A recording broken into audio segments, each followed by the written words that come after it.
I think it's really important to start with your sense of values and why you do it, because what is going to get you out of bed in the morning? What are you going to do even if you're not getting paid for it? Focus on that first, because if you're going to do something anyway because you really enjoy it, then that's a good starting point. And you'll have your own sense, like it's because I'm trying to help people or I want to make money or whatever it is. Because then as you layer the mechanisms on top of that, what's our business structure and what we want to set up our stock option plan as, and what are our customers, who are our customers and why are we targeting them, and what's our product and what are the features we want to put in the product. Those are really important to master. But what gets you out of bed in the morning? So I think the starting point has to be really, really clear. And then everything else starts to fall into place, but it falls into place as long as you consistently work at it. So most people definitely start off really good at thinking through investment deals, but you can teach yourself those things. Many people don't start off knowing everything about genomics or whatever thing you've done, but you've trained for that.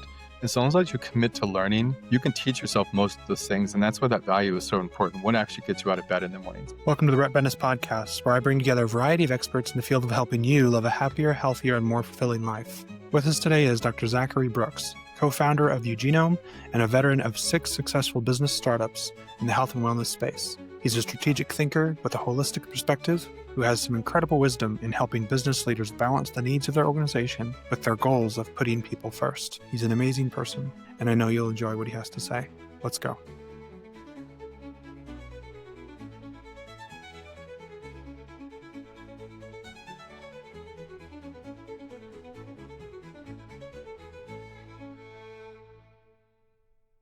So let's just jump into it. Why don't you tell the audience a little bit about what you do as a company? I'm Zach Brooks from UGenome. We make genomic medicine personal and accessible for everyone. That's our tagline. What we do to make genomic medicine personal and accessible for everyone is to make genomic software tools.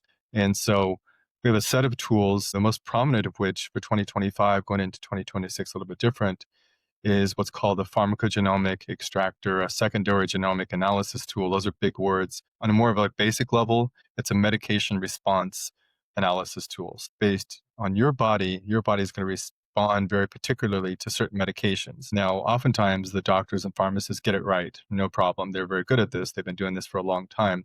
But when they don't get it right, and they don't get it right in a really big way, that's called an adverse drug reaction. And so one of the things we're trying to address is a world of adverse drug reactions. And some big numbers for adverse drug reactions are this: it's about $500 billion cost to the economy, 106,000 people die every year, a couple 100,000 hospitalizations, on and on and on. So to make genomic medicine personal, accessible for everyone, one of our key products right now is called Propex, a pharmacogenomic extractor. Again, medication response related. So again, to quote the Pirates of the Caribbean, there's a lot of big words. We're not but humble pirates. So Exactly, a lot of big words. How would you explain what you do?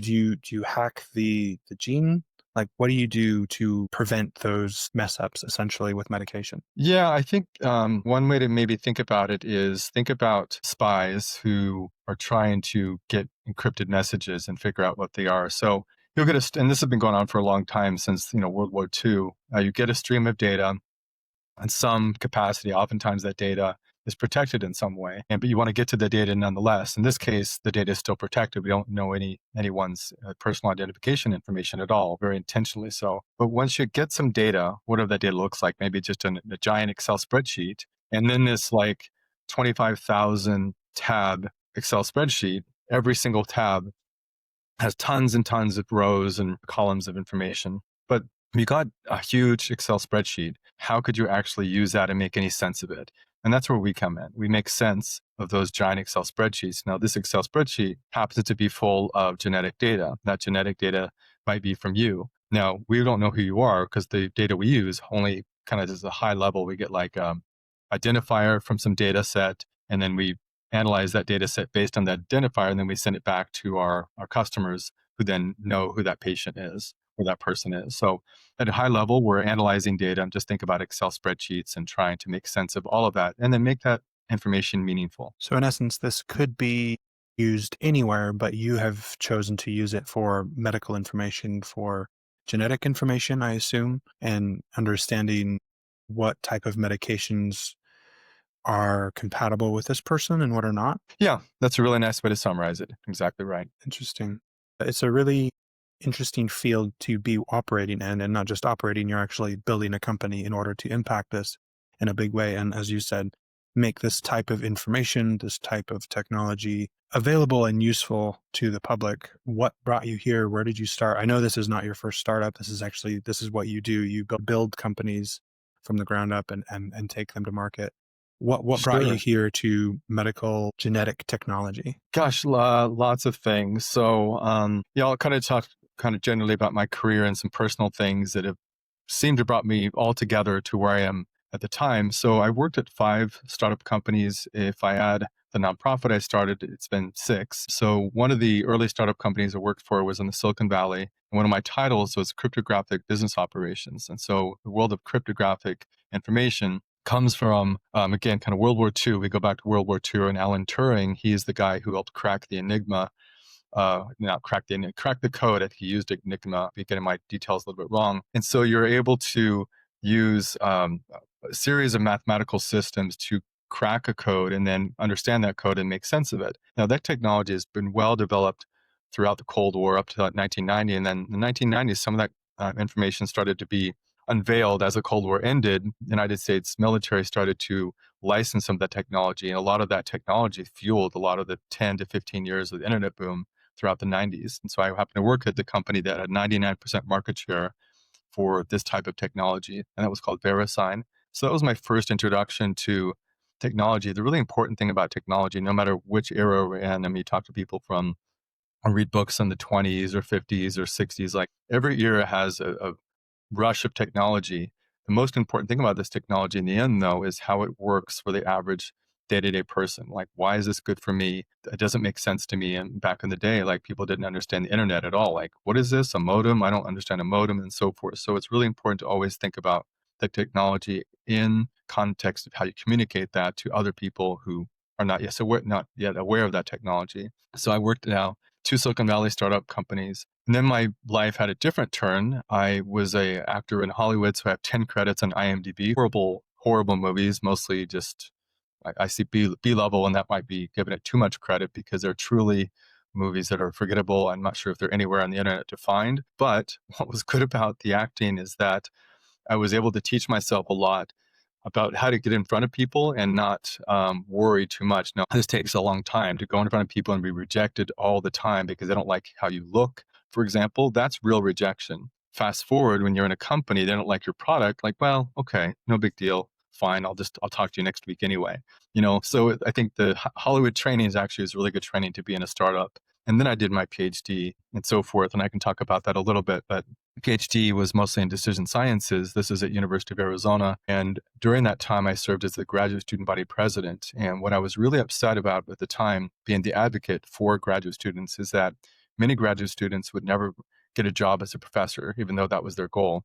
Not because they weren't good enough. They're definitely good enough. There's not enough jobs out there.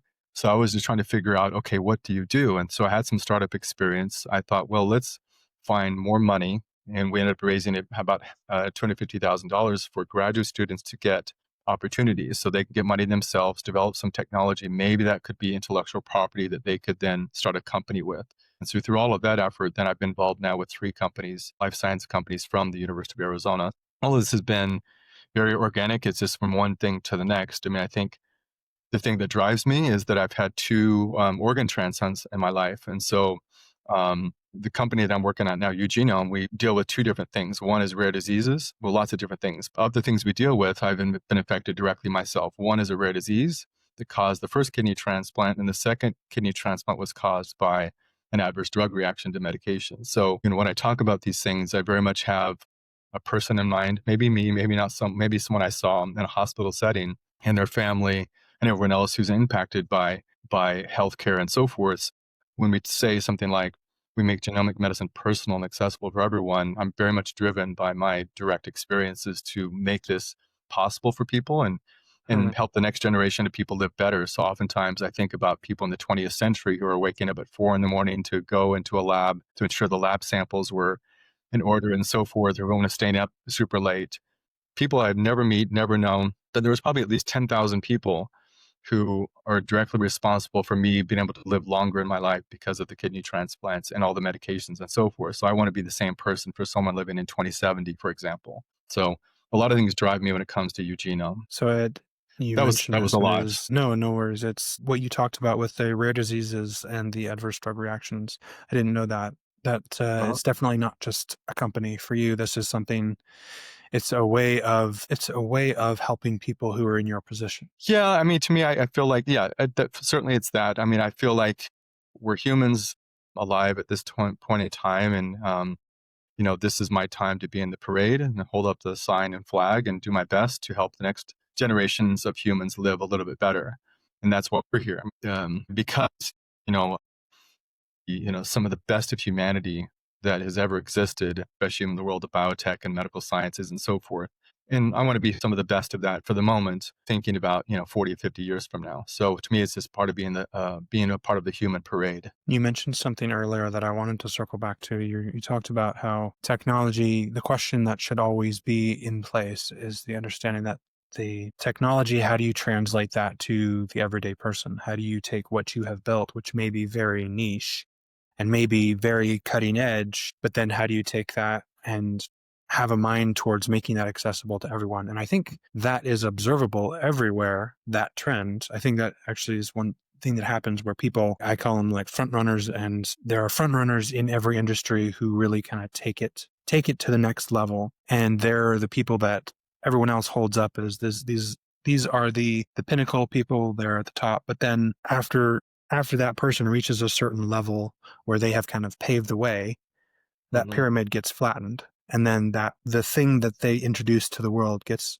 brought to everyone. And you see it everywhere, but most people that I have seen don't have that perspective on what they're doing right now. And I would love if you could share a little bit more about where you got that perspective, how you've seen it, and how does that change how you operate today? Yeah, it's a good question. The working model I kind of work from, and I don't know exactly where this came from, if it's my study of decision sciences or not, but in linguistics and so forth. But a lot of technology is analog, and then we're in the world of digital and AI. Those are like the big concepts at the moment. I think in the 20th century, we're not, I guess we can say we're overwhelmed with it. Like that's the model from which we base most of our thinking: digital, AI, and so forth, ones and zeros and so forth. But if you think about any given person's life, it's pretty basic. We wake up in the morning, wherever you are, you do whatever you do in the morning, hopefully get some breakfast, or if you're not a breakfast person, you skip on that, do your shower, whatever it is. And then you proceed through a day, minute by minute, second by second, hour by hour, whatever that is. That's analog. That is life on Earth. That's biology. And I think it's really important when we're thinking about digital, digital anything or AI anything, we also have to combine that digital thinking with analog thinking, because a lot of technologies also have to then run through some sort of analog process. And I can come up with a couple of examples. Analog and digital have to be combined together. Now, way we instantiate that in the company, for example, is that we're built on values, mission, vision, values. And so our number one value, for example, is learners and teachers. And that's just by pure survival. Like if you're going to do biology or computational biology or data science, any of those things by themselves, they're hard. If you put them together, it's really hard. So you just have to be great learners and have lots of curiosity in order to just survive as a company. But the number two is empathy. Our number two value is empathy, respect for complicated lives. And people say, what's your differentiator as a company? In the end, it's our people and it's our values, period. And people are like, well, how does that relate to strategic thinking? Well, here it is. So if people feel good about working with each other and they feel respected and so forth, we might develop the best technology right now, but it happens to hit the market at the wrong time. It happens. It just does. But if people like each other and respect each other and feel good about each other, then they're going to push themselves to build a next better product for when our technology hits the market at the right time. So our differentiator is our values, is our people. And the differentiator is, you can call like an analog technology. So I wrote a book called Discovering Your Human Algorithm. And that's kind of the purpose. Like, people sometimes are afraid of algorithms, but human created algorithms. So why don't we create algorithms for ourselves, our own human analog life? So we find a way to use analog thinking in this digital world. I think we can make sense of the digital more sensibly. I'll put it like that, because we're thinking about how these technologies can't fit or not with our day-to-day lives. That's one thing that I've really noticed about you in our previous conversations. And just you go through every single one of your previous businesses, your startups, even the nonprofit, all of these things are very people focused. They're very, how do I help people? And when it comes to Eugenome, bringing the technical expertise and the decision making and all of that into this. But the thing that really is a core part of it is the people for you. And I want to dig into that and understand a little bit why. Is it something you were Yeah. born with? Is it something was ingrained into you, or is it something you had a really powerful experience that woke you up to the fact that you need to focus on this? Yeah, it's a good question. And when you started putting that question together 30 seconds ago, like my first instinct is really my parents. And not necessarily when I was growing up, although it certainly was there, is very much my parents were my donors for my kidneys. And so my parents, made a big sacrifice to give me part of them, not just once, but twice. The second time around when they were giving me their organs. And so I'm not really I study languages a lot and I can use words fairly effectively. I speak a couple languages, all very cool stuff. But if you study a language at some level, you understand it's a modality and it has limitations. And I don't like to say thank you all the time. I'd rather show thank you. And so, it's pretty easy for me to really focus on very singular humanity when it's been shown to me and I embody that literally. It's in my body to get these organs from my parents. But again, I think like there's probably 10,000 other people who are responsible for that. Like think of the orderly who cleaned up the rooms all of those times before I was there so the space was clean. Think about the nurse helpers and then the nurses themselves and then the fantastic nurses and then the doctors and nephrologists and surgeons and so on. Like there's just tons of people involved with that. And so when you feel that humanity, the best of humanity inside of you, it's very easy to really focus on giving that back over and over again. And that's really my way of saying thank you, because I'd rather not say thank you. I'd rather just show it through these massive actions. And I have numerous testimonials on behalf of the company that people say thank you for helping me live it a little bit better. And then you can just imagine their stories. Because most of the time when people have a chronic condition or a acute condition, it's not just that person, it's their family that's involved. And then it's money. And then they're like pausing on their dreams and so forth. Really try to think, let's just do one thing for one person. And if we can help that person in some small way, we get a ripple effect around them that we can help a lot of people in their world. So, when you feel it very clearly, then it comes across maybe that way. So that's usually what I go to is my parents who are my organ donors. And you're right. It's a very personal thing. It's a very intimate, and having the perspective of all of these people, your parents, obviously, but then all of these people were involved and Yeah. in a very, dare I say, human enterprise, in a very, Oh yeah. this is something that required a bunch of people to work together in order to bring this to bear. And for you, you felt that in a very personal way. I wonder regarding the business aspect of that. And Hmm. there's a lot of people who listen to the podcast who are in a health and wellness professional Hmm. position. Some of them are entrepreneurs. Many of them are more in the practitioner side of things. And that question of understanding the bottom line versus people, and how do you navigate that? Because the question has to be asked, because Yeah.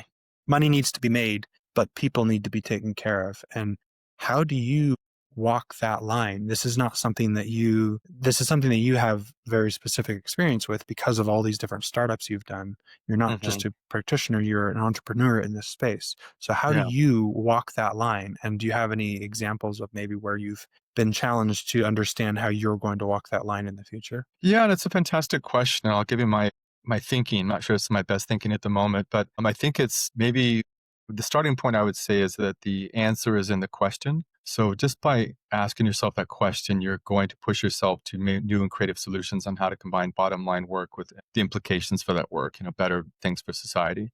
If you don't ask yourself that question, it's not like you're a bad person, but then your focus is going to be very much on one side of the equation and the other. And if you just take as if there's only two sides to things, but let's just pretend there's two sides to things. Like some can be in a hospital setting and very good in that setting, but in the end, like they're supposed to see the patients in 0.3 minutes or whatever the number is, and then they can get just a part of a system that's trying to take care of a lot of people. Like the system is set up to do something very good, but that system itself can then have a negative side of things. And like a hospital administrator who has to look after the money and so forth, they're going to be maybe on that side of things. This is not like they're bad at all. It's just that's the focus and it has to be for certain people. Or you think of someone who is very much patient focused and so forth. And they have all the empathy in the world, which is wonderful, but then they don't get around to organizing this empathy in a way that's reproducible at some task. And this is one of the tricks of life, I think, is like we do this curated individual experiences, and then the most wonderful experiences we can have. I mean, so many people talk about,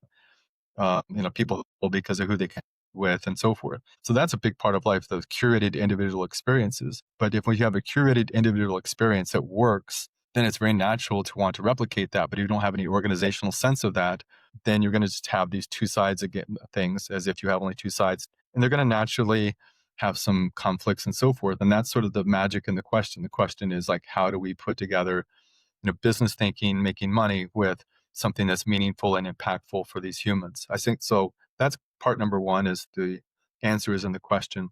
In terms of UGenome, we formed ourselves recently as a public benefit corporation. And that means we're a corporation, by every standard, but we've also written one sentence saying that we basically care about human health on Earth. And so much of our treatment in this world comes through medications. And that's just one example. We're building a series of other tools as well, but that's an easy example right now. And so as we're building this to make money to deliver value to the shareholders, i.e. returns, we're also in the business of providing value to a human life. And so hopefully through our reports that we create, they get some sense of agency about their own bodies, which medications they should take, or which ones they should avoid, for example. Now, we don't always go directly to the consumer, but that's the idea, that our focus is on those two things. Now, I think the magic of the moment, and there's politics and then there's other things, but the magic of the moment is that we get to do both of those things. And these things are not from 20 years ago, you have to focus on, I'm going to do this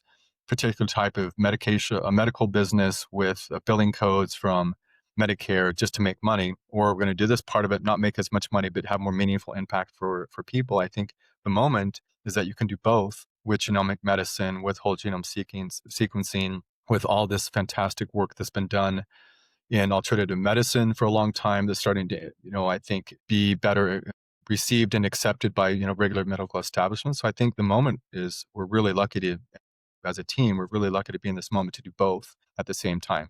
Focus on great business, build a great company, and make a huge human impact. So those are my best answers right now. So I'd like to drill into that a little bit with how you set up an organization in order to do that. For example, you mentioned how there's different members in the leadership of your organization. For example, a CFO has a certain responsibility, chief financial officer has a certain responsibility to focus on the finances and make the finances work. The COO has a different priority, the CSO, all of these different people. Mm-hmm. And regardless of what you name them, the people who are in kind of responsible for those different aspects of the business, of the healthcare system, all of that. How do you set it up to where you essentially are managing, everyone is doing their job to be an advocate for their thing, and it's their job to fight for it. But how do you set it up to where everyone kind of gets an equal, I guess the right priorities win, regardless of how all these different people are doing their jobs to be advocate for their particular part of the pot? Yeah, I'll take that in three parts. So is it value, people, and then excitement? I'll put it in those three categories for now. Starting with our values. So I came with our number 1 and 2 values. To me, they're very important, and they just sort of were instinctual. The number 1 value is that we're curiosity, we're learners and teachers. Number 2 value is that we lead with empathy, respect for complicated lives. The next 5 values, though, came up from a group of people. This is back, I think, 2 years ago, 2023. So a team of people came up with the values that we have as a company. So from the starting point, the values are derived from a larger group of people than just me. So that's number 1. And then the values themselves are such a huge differentiator in so many ways, because through that lens, you can be flexible about technology. Do we use this AI tool? Do we analyze things this way? There's a bunch of things you can do in that kind of aspect, but Because it then, becomes about the goal and not necessarily how you exactly. get there, but the goal is the most important. Exactly. And then we've even heard from interns like, yeah, I really like your company because of your values. So they like the fact that we have values, but I think they like the fact that we repeat those values and so forth. So the values are number 1, and that's directly connected. You can't really separate these. If you have to put them in order, I'm going to put them in order like this. We start with the values and then the people, because then you find people who are attracted to those values and they embody those values themselves before ever coming to your company. And then they take on those values, and then because we share those values, we can work in the same direction. And the people are incredible. I mean, we've just been really lucky to have a great team. I think I've been decent at finding really good people, but I'm doing my role. And I usually say this to the team. Like sometimes people will say like, you're doing a good job. And like, I'm almost always correct. Like, no, we're doing a good job. Like I have my role and my role might have like many, many parts. But if it weren't for like Jaden, who's our chief genomics officer, Peter, who's our chief strategy officer, Kamal, who's our director of product, Ben, who's our director of computational biology, Miley, clinical genomics, Snow, who's our content person, Marco, who's our director of science and business and so forth. Like, this on and on and on. I could literally talk about everyone in the company all day long because they're such phenomenal people. So these people have a lot of their own, value system that happens to relate to us, and they're then attracted hopefully to the values that we have for the company. And then the third part, I said excitement, but I probably should say repetitious excitement. I'm not sure if that's the right adjective or not, but repetitive, that's the right, repetitive excitement. So I knew when I started the company, one of the things that I was going to have to do was repeat myself a fair amount in terms of the values. And I just knew that. And like I thought as a B-level Hollywood actor, I could probably pull that off because you get a little bit of training even as a B-level Hollywood actor. And so I repeat the values a lot. I connect the values a lot. But then over time, our management philosophy is directly related to our values. Although it has other elements, we have a product philosophy directly related to the values. So you have to be really excited about these things and connect them to, your constant push to make the world a little bit better place. And then we try to make this very, very personal. Like we'll say oftentimes internally, there's someone you love, likely in the next 6 weeks is going to be in a medical setting somewhere, and all the nurses and doctors and everyone's going to do your absolute earnest best. And they might get a fantastic treatment option, but let's help them do slightly better, those clinicians and so forth down the line. So we try to keep this very, very focused on there's an individual you love that's going to be in a hospital setting or clinical setting. And we want to do our best to make that setting even better than it was before. Even if no one ever knows who we are, it doesn't matter if they know who we are. We care that the world gets better through the work we're doing. So, I think I added a fourth element. So I guess it was like values, people, excitement, and then, keeping it very, very personal and focused. There's so much there that I have a question that I want to ask, but first I just kind of wanted to come back and talk about there's two things that you mentioned that I thought were really profound, and I've seen them at play in very impactful situations in other ways, where the focus on someone you love, I've seen that, and that's a really ingenious way of intentionally cultivating an air of empathy with your employees. Imagine someone you love were coming into the environment that you set up. And that's a really profound question to ask. I've seen that same type of thing used for example, my background in the military, where when people are facing really dire things, really dangerous things, chasing, like they're running at the bullets, as my wife says. And the idea of don't focus on the bullets, focus on protecting the person that you love, the person next to you, or it's about the people that you're with, or it's about the people that you love. And that gives people the right mindset, and it gives people the empathy in this case, but also the courage to be able to do hard things in order to do that. And then you mentioned as well, the repeat myself with values. That's something that my wife, who is a former commander in the military, has talked about a lot, where you end up finding your three things. As the higher up you get in leadership, you end up finding your like three things. And everywhere you go, you talk about these three things, and eventually it starts to trickle down. But you really have to narrow it down to those things. And I want to circle back to that in a minute, but I want to go back to you mentioned the customers and the employees. I can imagine the people focus can kind of be, I'm going to make sure that my employees are well treated, but it can also I want to make sure that my customers receive the best possible product. And I can see where those things might come into competition. Has that come into competition in your experience, and how have you navigated that? Yeah, I don't know if it's competition. I think one way I might frame that is like naturally healthy conflicts. So, we talked to a couple of potential customers recently, and they're pushing very hard in what they want in this term price. Like they want to drive the price down and so forth. Now it's sometimes maybe frustrating because you feel like you have more value to offer than, monetary value and what they want. But in the end, what they're pushing for is something totally valid. Right. So if you have an empathy for them, it's to others, but then yourself. And so as long as you have just a nice mindset. I'll put it in those terms, nice mindset for everyone involved. Hopefully what we can do is then provide value to that person who may or may not become a customer, but at least they get something valuable out of our interaction together. So I don't see those as competition. I would say naturally healthy conflicts.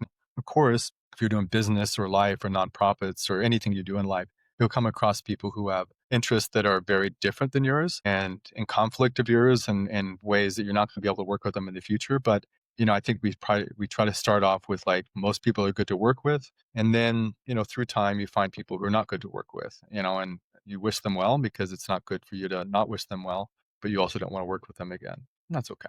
We'll get back to that conversation in just a minute, but I have a quick question for you. Do you know anyone who's working to improve other people's lives who perhaps aren't getting the credit or the recognition that they deserve? Reach out to me and I would love to feature them on this podcast.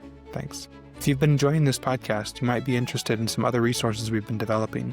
Search benniscompanies.com and you will find books, podcasts, and other resources that we're developing to help you live a happier, healthier, and more fulfilling life.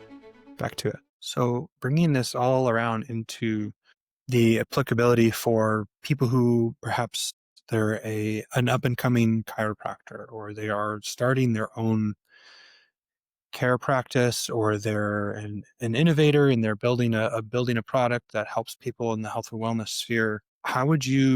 What would be your first few steps or key lessons for this person to put in their back pocket as they're building their organization so that they can manage the customer, the employee, the money, the people, the empathy? What should they focus on as they build in the next couple years in order to do that well? Yeah, I might sound like a broken record. I think it's really important to start with your sense of values and why you do it, because what is going to get you out of bed in the morning? Because if you start your own enterprise, you can start your own nonprofit and feel the same way. It's not just about a company. You can start a brand new program within a university or the military. Like there's a lot of people who are starting things up, not just in startups as they were. Startups have a very particular kind of thing, but what keeps you up in the morning? What are you going to do even if you're not getting paid for it? And by the way, like we haven't got paid for a lot of the work we've done. Now we're going to start getting paid soon enough, which is great. But what gets you out of bed in the morning? So, focus on that first, because if you're going to do something anyway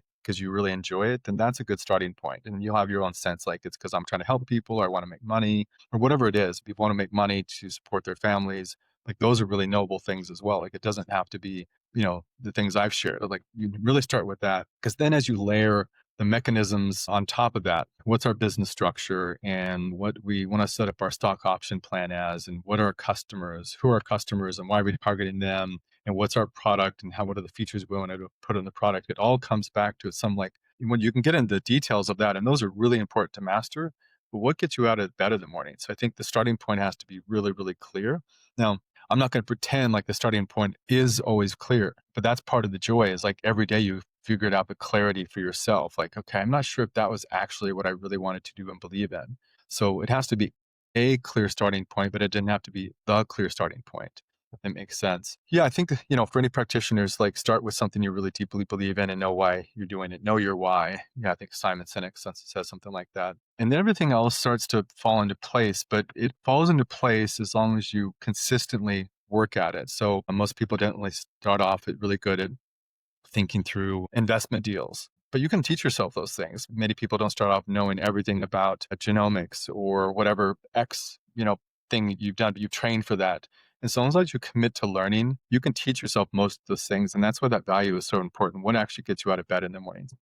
So let's talk about UGenome again and let's circle Sure. back to that. So if someone is listening to this podcast and they are hearing about UGenome for the first time, what might indicate that they should be someone who looks into this, or who asks their provider to send their data your way, or however that works? What type of person you should be looking at this? Well, I think the exciting thing about what we're doing is that anyone is potentially affected by what we're doing. And I'll just stay right now for the medication response space. We're building lots of other tools and so forth. But you think about 8 billion people in the world, the chances of 8 billion people taking one medication in the course of their lifetime are very, very high.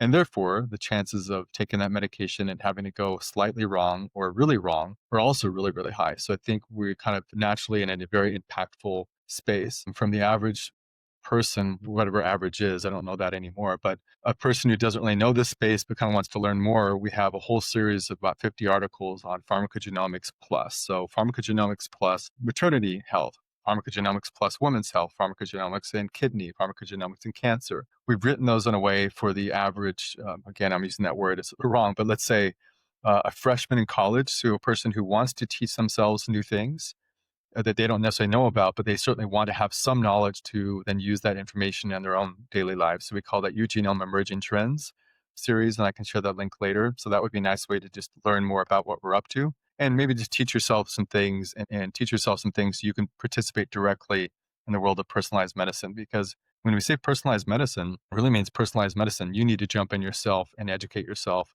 at all times. Now, there are going to be practitioners out there that are better. These are the experts of the world, but that doesn't mean the experts could have all the information all the time. You need to educate yourself. So it would be a starting point. It's just learning more about us that way. Now, our target group of people to work with are a few people. So labs who have whole genome sequencing, whole exome sequencing, next generation sequencing, kind of collectively, they have all this fantastic data, but they don't know how to make sense of it or make it what we call actionable. And that's where we come in. We bring this data to life. And so we offer a pharmacogenomic reports, so reports about your medication response based on your body. So maybe Brett is doing very fine, but he probably could benefit if he lowered the dose on a certain medication because the metabolism of his body is different than someone else. But we can only learn that by having some whole genome sequencing data from you. So that's really important. The other thing we can offer to make this data come alive is nutrigenomic reports with our partners. And so nutrigenomic reports similarly are like, well, what kind of foods do you process better naturally based on your genetics and epigenetics and so forth? Well, it's good to find those things out. And these are called panels. So we have a pharmacogenomic panel, a nutrigenomic panel, and we're adding lots of other panels as well. So maybe we'll have like a cardiovascular panel for women's health. So cardiovascular women's health, I've known about it for a long time, but it seems like it's getting more and more attention, which it should be. So women present sometimes differently than men when it comes to a cardiac event. The more we can kind of share that information, the better. Thinking about a lab, maybe a lab is just trying to figure out how to make this information really usable and actionable, create a new revenue stream. We're a group that they can work with, and we can be a lot less expensive than bigger players out there, but as high quality as anyone else. So that could be a way that people would interact with us. We have some investors as well who are going to hopefully make some good connections for us to bigger players. But what we really care about in the end is impact. And what I mean by impact is that people then write a testimonial or something saying, gosh, that really helped me in some way. Maybe it's just a lab manager who said, the software we piped into our own workflow gave us some insight we didn't have before. Thank you. That's a fantastic testimonial. And then downstream, they can help that patient or person. If it's an individual who uses one of our SaaS B2C products, so SaaS personalized products, and they get information about their genomics that they didn't have before, that's a fantastic testimonial. So we're trying to work mostly in the world of B2B, so direct business, but we realize there are a lot of individuals out there who have their genome sequenced already, and we have products built for them as well. So anyway, I think the starting point would just, follow us online on LinkedIn. We have, like I said, 50 articles we've written on pharmacogenomics, and I think 6 or 7 that have been published by others at this point. So we're putting a lot of things out there for average person to learn more than they knew yesterday about pharmacogenomics and personalized medicine. So, do you mostly work with someone who's already with the data of people who are already taking the medication, or do you do pre-work of these are the types of medications that you should and should not be taking? Yeah, it's a fantastic question. We had a conversation about that this morning. So I think currently what it is what current medications are on. So we've worked with a partner. They do rare disease diagnosis. In the world of rare disease diagnosis, you get your diagnosis, hopefully, through whole genome sequencing. And then you're very clear, like, okay, here's my clear diagnosis. Now that I have this diagnosis, what's next? That's a huge question. Again, it's like, it's cool to have data, but what's next? What do we do next? Well, what's next is now I have an understanding that I knew I felt really strange when I took that medication. I didn't know why. Now it looks like I know why. I was getting too much of it based on my particular metabolism. Good. Then you're really taking some agency and control over your own kind of healthcare. What's next? Yeah, I always felt weird after I ate a certain kind of food, grapefruit, an easy one to pick on. Okay, well, don't eat that because there you can really take agency over that. Your question was more like ahead of time or after the fact. So far, it's like after the fact. You're taking medications for XYZ condition, and you're figuring out how to apply that to what you know about your body already. That's not working.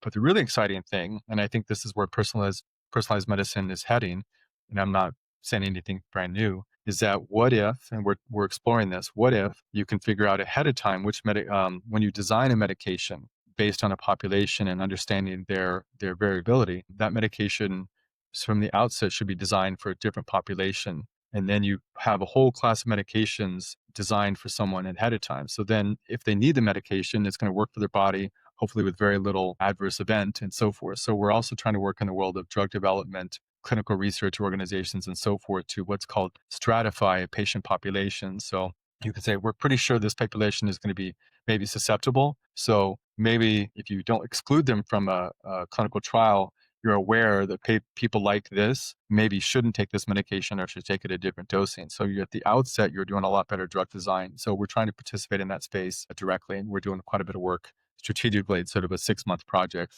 to figure out where we can insert ourselves to help drug development process. So, and essentially kind of counterbalance the methodology that big pharma might have, where this is the largest, like the average population, and designing drugs for people who fit within the bell curve. But you're saying that we can actually help you spread that out and design drugs that would also include people who don't necessarily fit in the typical bell curve. Yeah, I mean, I think so. The bell curve, like the population work is from the 20th century. It's not bad. Like we, as a human race, have done much better because of that, and we can do even better still. Now, some people say, well, drug companies maybe don't want to know specifics because of the drug that's well developed, they're making a lot of money from it, and so forth.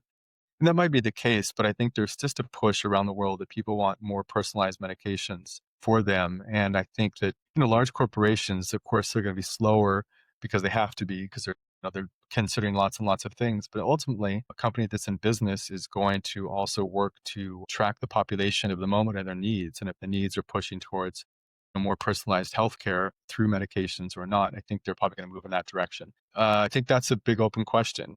Can you imagine like a big pharma company saying, no, we're going to keep just the drugs we have and so forth? Yeah, you can imagine that scenario, but that also seems too black and white because who runs pharma companies? Well, they're people with families and moms who are in cancer treatment, and then that cancer treatment that pharma executives mom got wasn't good for her, and then she herself is running back and forth between the pharmacy to help her mom figure out the best treatments. So it's not like people work in pharma companies are monolithic at all. So it's hard for me to believe that they're not going to push towards personalized medications just because it doesn't fit, whatever particular business interest at the moment. It might be slow. They might have conflicting interests for a while, but at some point it'll move forward. And think about humanity. Like there are lots of bad things about humanity. There's a lot of injustice in the world. There's lots of these things. And there is another current of humanity and it's a lot of times it's the same person pushing forward. If you believe in the best of humanities, there's a lot of great people in pharma companies are doing their best and they're trying to push humanity forward, meaning better treatment options so that we can live longer, healthier, better. This is a whole world of longevity. And a lot of people you probably talk to are kind of talking about longevity in some ways. I don't know. I think I'm mostly hopeful, even if there's going to be some hiccups along the way. And it doesn't really, like my dad said once, the only practical way to live is to be positive. So there you go. I totally agree with that statement. And Yeah. you're right. There's always going to be there's the movement of society in a certain direction, and as we're talking about, towards a more healthy, more greater sense of vitality and all that. There's always going to be things that people will want to hold on to, this really profitable thing that was back here. But then time moves on, and whaling was really popular. It was really profitable a few centuries Yeah, ago. It it doesn't exist was. anymore, and virtually overnight. And I think it was Jimmy Carr, the comedian, the British comedian, who talked about, because people came up with a different solution, whaling Yeah. disappeared virtually overnight. And the same Hmm. thing with after the car, there's so much of horses and all the Yeah. technologies surrounding using horse-based transportation disappeared overnight. And the Yeah. same thing happens here.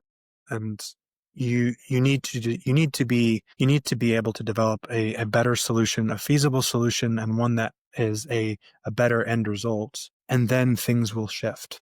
Hmm. Inevitably, the tide turns. But Yeah. there's someone I met recently who is a pharmacist who essentially they run their own lab as a pharmacist. And I met them at a conference in Philadelphia, the integrated uh, Academy of Integrated Health and Medicine up in Philadelphia. And they talked Yeah. about how they were able to essentially cater medications towards someone's specific needs. And I wonder if that type of business, that type of organization, that type of person might be someone who it would be a very good partnership for someone like you to work with, because Yeah. they're able to change and alter those medications to be very catered to the individual who, coming from you, would say, I need this, this, and this. Well, we love to talk to anyone. I mean, if we can't help them directly, at least we know about them, and then we can refer them to maybe to someone else, because that's kind of the number one goal in business development. Of course, we'd like to do a project with you if everything aligns, but if we're able to help you connect with someone else, and then you with that other partner are able to advance medicine and help someone, then fine, we're doing our part anyway. So we're certainly happy to have any conversation with anyone. So thanks for that offer. So there's the partnership and the lead essentially, that, but then there's also just someone in your position working with someone in their position. I could see that being a really, like, this is a Yeah. possible way to actually make that, like you said, accessible to the public. And Absolutely. Yeah, we have number three or four pharmacists that work with us hmm, directly. So probably would introduce that nice person to our pharmacy team and say, is there a way to work together? And I might be on a call and just listen, because half the time I set up calls, my goal is to listen, because I learn more from listening than talking. Just by the conversation and start to figure out there might be some ways we can enhance their efforts, or maybe there's someone in my network I can introduce them to. So that's probably the tact I would take, is like, okay, let's meet some pharmacists in our team. Let's figure out how we can help each other if we can. so on that note, are there any other types of healers out there who would be ideal to for someone who's working through their own illness? Maybe it's a chronic illness or a rare disease or something. They're working with you, or they're working with a provider who is sending you their labs. What type of other data, what type of other practices might be beneficial for that person to kind of loop in and talk Gosh, about? yeah, I don't. Yeah, it's a great question. My best answer, I don't have like a great answer for like those practitioners, but we do have a starting point for a solution. So we recently brought in a person. Her title is Director of Genomic Wellness. Now she's got so much really cool experience with genomics for the longest period of time, the earliest days of sequencing and so forth. But in the last 10 years of her career, roughly, her career is so incredibly impactful, Dr. Susan Trapp, that she is our director of genomic wellness, coming from a naturopathic medicine background. She's very much at the center of like marrying like the best of traditional traditional healthcare with the naturopathic types of things. So if there's anyone out there, we would love to talk to them. Again, our point is always going to be, how can we be additive to you? Now, if we can be additive, we'll make money together, great. If we make additive and you just get better yourselves without us, that's okay too, because ultimately we're here to create value. And if we create enough value, enough of that value is going to have some monetary attachments to it, then we can render those attachments into products and make some money and return a good value to our investors. The starting point is like, how can we add value? And sometimes it's just making a connection there. So I would love to make any introductions to Susan on our team, who's a huge, big deal. She's super talented and really cool. That's awesome. So Yeah. you mentioned earlier that you primarily focus on B2B, working with labs, working with people who are in that position, but you have some work that is B2C, and it Yes. sounded like you were fleshing that out a bit more. Could Yeah. you No, could it's you exciting to talk? talk about. Product team, which is phenomenal.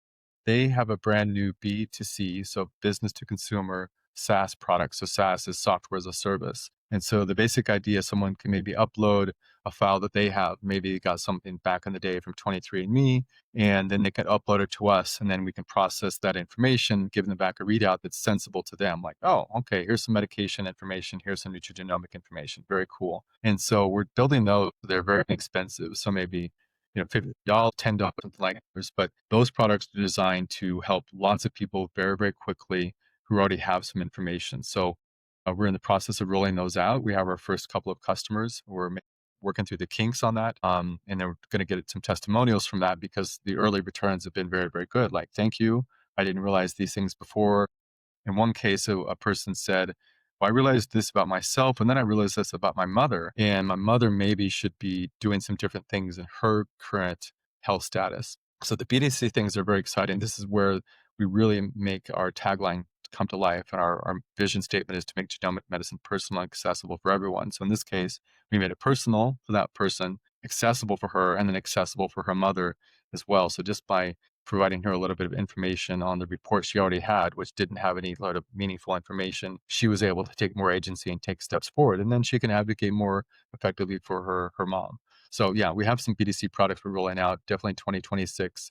They're going to be much more available online and in different other places. So do you do any testing yourself, or is it all data processing? Yeah, right now it's data processing. People ask us all the time, and that's very intentional. To start a company, it's fairly expensive.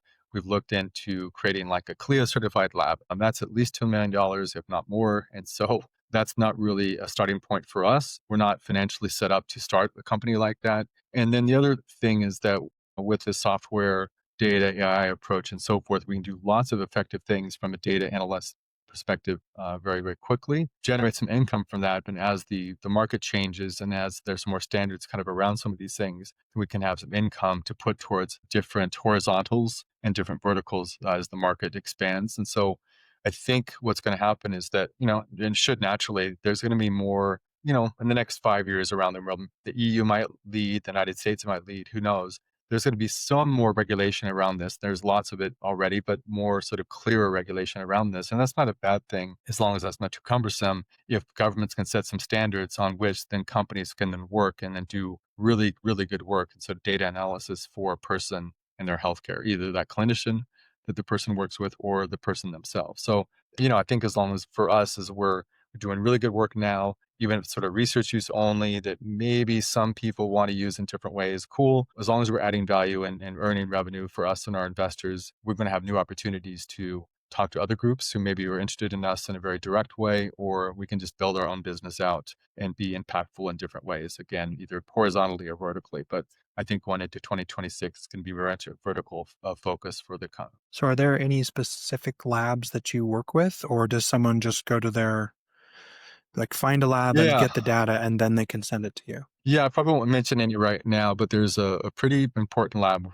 probably the most significant in the world, where we have an early relationship with, and we're trying to do a validation study. And with that validation study, then we're going to get a lot more information on where we stand, and we think we're going to be pretty good. We've done our own internal validation studies. So we have a sense of where that's going to go already. And hopefully then they can make lots of referrals for us, but we can talk to lots of hospitals, for example. A lot of hospitals have their own kind of labs and so forth. That's really impactful. A lot of research institutes are very, very impactful. And then very specific things, sort of like children's hospitals might be really good for us to talk to, because children's hospitals are set up for like those extreme cases for children and their families coming to the hospital, like my child has a rare disease. I don't know what to do. So then the hospital is very quickly and naturally, at this point, the standard of care at that level is to do whole genome sequencing. Now, we think over time, everyone's going to have their gene sequenced, and that will be the new standard of care. So you sequence once in your life, and then the rest of your life, you just have updated data reports and they have better information and better way to treat that person. And that's kind of our approach. Like, we have about 600 variants in our pharmacogenomic report right now. But the great thing about that is, like, every year we're going to have more variants. And so every year if someone came back to us or used our tool through another third party, that's okay too. We're going to have more information to share, more detailed, more actionable information for that person or clinician to say, now that we have more information, let's try these other things. And then every year tweak to you're getting a little bit better with your medications or, gazillion other things. Like I said, we're building lots of other products. The easy one to talk about right now is the pharmacogenomic product. So how do you balance that? You mentioned the area of ideally someone would have a full panel, I don't know if that's the right terminology, but they would have the full workup and be able to have all the data to start with and then just update as they go. How do you balance that with any kind of security concerns with data Hmm. leaks, with anything internationally? There are certain companies that like Sure. certain countries that like to focus on that sort of data. How do you balance that as a company? Yeah, a great question came up this morning in a call. A couple of things. I think at the highest level, we work through AWS, for example. So AWS is built with all the highest GIDP standards and privacy standards and so forth. So that's a starting point. Like, we're just working through the cloud on the highest standards that exist in the world. The second part is really, really important. We don't actually collect any patient data from our partners. They'll give us a file number for a file, and then we'll analyze that file and we'll send it back. And the reason they know it's attached to a patient because they have that file number, and then they can open up with a public-private key, who that patient's referred to. But we don't know that information at all, intentionally. So we don't want to know for lots of good reasons. But then we still act as if we might be hacked, because any company like ours is a chance to being hacked, because most hackers will say, well, this company must have patient data. We don't. But okay, we're still going to pretend as if we're going to be hacked. So then what do? We have the best cybersecurity insurance we can get. But more importantly, on a very human level, we've instituted recently our own social engineering training. So, I'll just repeat those things. We're starting with AWS, the highest, data standards we can get through GIDP. The rest of it, we don't collect any human data at all. That's not our thing. We still have the cyber insurance we can get, and then we have our own social engineering training. So we keep ourselves way away from any sort of personal data intentionally. So we want to help people, but it doesn't mean we need to know them individually to help them.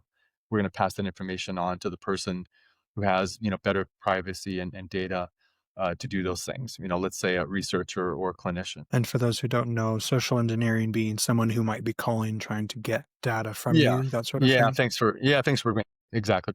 So social engineering refers to the easiest examples like phishing or any sort of phone scams and so forth. So everyone is sort of scammed all the time or attempted to be scammed all the time. And email is an easy one. You get an email, it seems like it's legitimate. Then you open up, you click on the button, and you open up their email and you see that they say they're from Google, and then you see their email is not from Google at all. That's an easy example of phishing. So we do a lot of internal training to protect ourselves from phishing and other types of scams. And altogether, those scams are called social engineering, meaning they're trying to get you socially to change your behavior to give them access to something that they shouldn't have access to. That's what that means. Thanks for making that more clear. Yeah, I appreciate that. So let's go back to the nutrigenomic, I think was the right word, the term that you used earlier. As someone just like myself, it's something that I would be very interested in because I have my own issues, chronic weight issues, all of that. And it's something that I would love to look into. But what would be someone's next steps for that sort of thing? And then what you mentioned earlier, donate this food, but how specific does that information really get? So first of all, what would someone's first steps be in my position who doesn't have any labs done or anything like that? What would be their next steps? And then what type of information could someone expect to get back regarding the nutrigenomic side? At a super high level, you can do whole genome sequencing, which might be $1,000, which is fairly expensive. I mean, there are some at-home test kits and so forth, and then you can kind of walk through a readout of that there. I'll kind of share, because I did my own pharmacogenomic at-home test kit, and our own pharmacist, our chief genomics officer, walked me through that. So the experience of walking through your own report might be very different than you expect. So I got to read out, I forget, 15 pages of various medications and so forth. Now, most of it isn't applicable at all.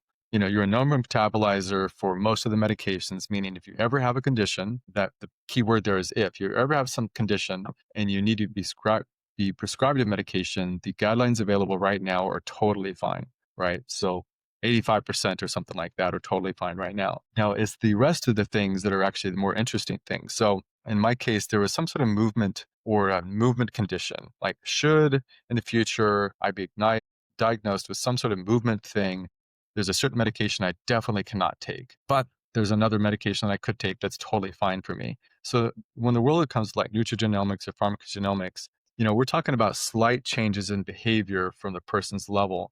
And so much of this is hedged. And, people want like a night or day kind of approach, and that's totally fine. Sometimes there is. Sometimes the doctor, himself or herself will know in an emergency room situation, get him off of that medication right now. It's not working. So that's the easy part. A lot of this, we're trying to look prospectively, like how our lives are going forward and longevity-wise and so forth. Now, for revolutionary enough and so forth. In fact, big changes in the world come from those small changes. If you just change your medication a little bit, if you change your diet a little bit, you get a report. Our report kind of indicates, well, maybe you're eating too much of XYZ food, reduce that and so forth. Those small changes, almost everyone knows, like if you stop eating fast food for a couple of days, you start feeling better. If you go lower in the Dr. Peppers, you start feeling better. If you eat, whatever it is, too much of it, you're going to start feeling a certain way. So most people have some intuition about this. Is very much like matching their intuition to facts, and maybe their intuitions are right or wrong, but then they actually have more information themselves to make those small changes that do impact them hugely in the course of their life. So I think it's important to think through these reports, and over time, these reports are going to become faster, better, more accurate, and so forth. But I don't think the hedging, like, well, I think this is going to work better for you is always going to go away because the human body is the most complicated kind of thing there is. And if you're trying to be a clinician, even with all the information in the world, yes, sometimes you can say, don't take this instead. But oftentimes it's going to be more like, if you just went for a walk every day around the block for 20 minutes, that might make you feel better. It might be as simple as that. With all of the genomic information available, we still have to I'll go back to the analog. It's cool to have digital and AI technologies and all these readouts and reports. But in the end, you have to decide to eat better. In the end, you have to take those medications and be compliant with your doctor's orders or not. In the end, you need to choose to walk around the block or not. You need to choose to stop doom scrolling or not. You have to choose to read a book or not. Like, there's a lot of like behavioral things that go on in that. So I kind of went off on a tangent, but it's just really important to know that this is personalized medicine. We're giving the best information we have, and it's still up to the individual to make really smart decisions. And gets in the world of decision sciences, which is what my PhD was related to, is the world of decision making. Let's just pause that real quick. I don't know if the computer's rocking or something, or if your foot's tapping. There's like background noise that's like some kind Gosh, of knocking or rocking sound that's picking up. is this better? Sounds Because I like it. haven't moved. Okay, I haven't moved at all. I wonder if my knee was against the table, so maybe that was it. Maybe. Okay. Okay, All right. So I was getting excited, so. no worries. This is how I kind of go back and I mind that cut thing, but that's how I go back and cut things out later, just to remind myself. Yeah. But let's take this and look at 10 years from now in the industry, in your company, in the wellness and health and wellness sphere in general. What are you hoping to change as a result of your work in UGenome? Fantastic question. 10 years is a long time, and it's becoming longer every year we go forward because things change so quickly. But, we set as our goal as a company to be one of the great companies of the 21st century. And so if you have that as your goal, there's more questions than answers. Like, okay, how are we going to be one of the greatest companies of the 21st century today, tomorrow, and 1 year from now? No, I think ultimately it's going to be the same things I've said before, values and people, but it's going to be making sense of the data quicker, more accurately, and then providing that data in a way that makes sense to the average person who's trying to use the data. And it might be just a clinician, not just, it might be a clinician, it could be a lab director, it could be a person who's just trying to figure out themselves. So we have to be very, very good about sharing that information.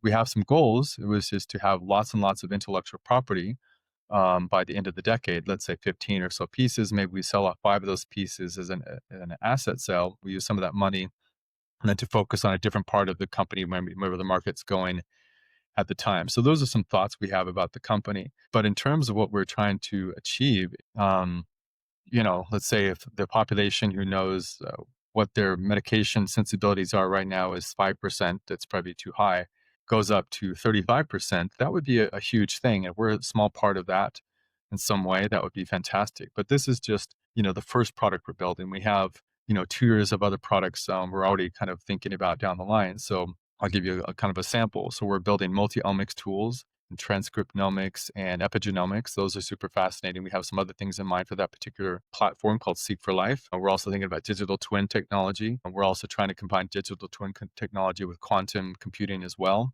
So there's lots of things we're working on to make things better. So I think, 10 years from now, we could probably expect a lot of what maybe our particular technology takes 25 minutes, which is super, super fast. Maybe in the future, it takes 2.5 minutes. So, and within a 15-minute clinical setting, the doctor gets a readout very, very quickly and then give you more specific information. And maybe you don't even go to the doctor's office. You get this all online, if not in 2.5 minutes instantaneously. So I think, information is going to be more available and more deep information is going to be more readily available, which is fantastic. But it's still, I'll go back to the analog thing. It still comes back to the human, him or herself. Do they make the right decision in the right circumstances? But if you build it beyond that, how systems are built in place to nudge people towards the decision-making environment that puts them in a right position to make those decisions. Now, if we take this to more like social kind of things, there's massive problems in the United States and elsewhere when it comes to like food deserts or pharmacy deserts or hospital deserts or whatever else. So like we can create all this great technology in the world, but if it's not instantiated through systems that are more fair and accessible for everyone, you're going to have pockets of people who are doing very, very well with all the medications and all the foods and all the other kind of things in the world, and pockets of people who are outside of that. And those are the biggest kind of challenges going forward. Like this distinction of resources between groups is going to be probably the biggest challenge, because then you'll just have people maybe 10 years from now who are going to do what they're doing now, maybe some with slight advances, and then people like their healthcare is going to be so much more advanced than everyone else because of these advancements. So, I don't know how much we can play into that. We do have our values that we want to make it accessible for everyone, and we try to build our products accessible for everyone.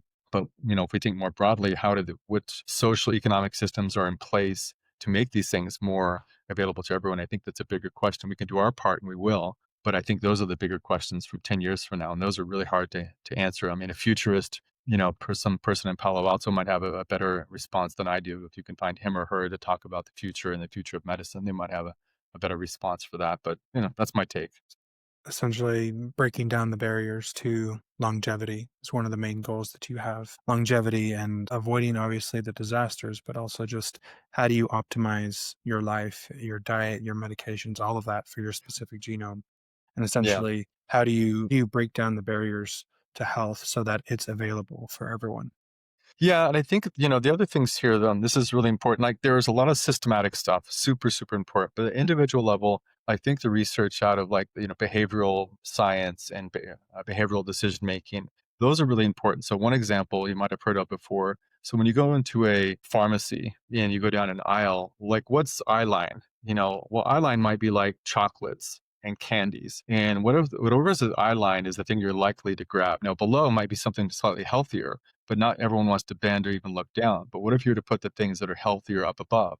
Well, then science shows that people are then more likely to get more healthier thing more readily than the candies down below. So those are like the system things and so forth. But if a human understands that at an individual level, then you can start nudging yourself. Nudging is a science of like small changes to push yourself in the direction of better things for you ultimately, saving money, eating better food, transportation choices, those kinds of things. So there has to be a lot of systematic things going on, but there has to be a lot of good, but it's going to be slow and laborious, but good, ultimately, individual decisions towards better health. So this is why all this stuff you're working in, wellness, people exercising more, eating better, and being more aware of it, all of that is ultimately a fantastic thing that pushes all of us forward. Awesome, Zach. Thank you so much for your time. The conversation about both understanding business and health, and then essentially breaking down barriers for an individual, the average everyday Joe or Jane, to be able to achieve the same level of health that the people at the top achieve. Yeah. Thank you for the work that you're doing. Yeah. Thanks, Brent. Thanks for the conversation.